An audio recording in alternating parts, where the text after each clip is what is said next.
Assalamualaikum warahmatullahi wabarakatuh. Perkenalkan, nama saya Nita Rusdiana Sodikin. Saya guru mapel bahasa Indonesia. Di sini saya akan menjelaskan materi yang akan saya ajarkan di kelas 10 semester ganjil. Yang pertama, tentang teks laporan observasi, yang kedua teks eksposisi, yang ketiga teks anekdot, yang keempat cerita rakyat atau hikayat, yang kelima buku non-fiksi, dan satu novel. Jadi itu yang akan kalian pelajari di kelas 10. Untuk kompetensi dasar pengetahuan itu ada 9. Yang pertama, KD 3.1, memahami laporan hasil observasi berkaitan dengan bidang pekerjaan yang dipresentasikan dengan lisan dan tulis.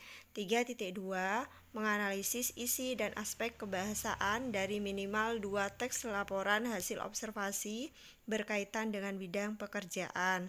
Di KD 3.1 dan KD 3.2, kalian akan mempelajari tentang observasi.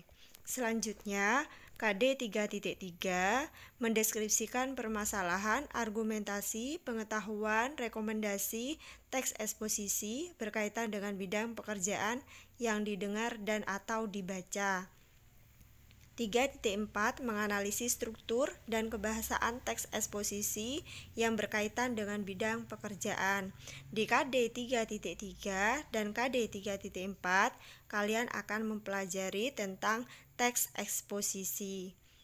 Selanjutnya, KD 3.5 menganalisis teks anekdot dari aspek makna tersirat. 3.6 mengevaluasi struktur dan kebahasaan teks anekdot. Jadi yang dipelajari di KD 35 dan 36 tentang teks anekdot.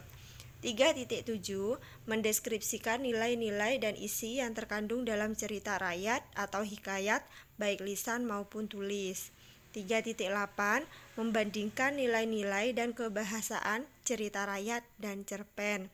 Di KD 3.7 dan 3.8, kalian akan mempelajari tentang cerita rakyat atau hikayat. 3.9 menguraikan butir-butir penting dari 2 buku non-fiksi dan 1 novel. Yang dipelajari di KD ini tentang buku non-fiksi dan novel. Untuk KD selanjutnya yaitu kompetensi dasar keterampilan, itu sama dengan KD sebelumnya. Yang membedakan itu dari segi penilaiannya.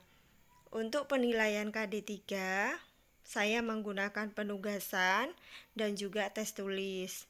Untuk tes tulis bisa digunakan untuk UTS dan juga UAS. Di KD 4-nya saya menggunakan penilaian proses, proyek, dan produk, tergantung dari materi yang sudah saya jelaskan tadi. Mungkin itu saja yang bisa saya jelaskan.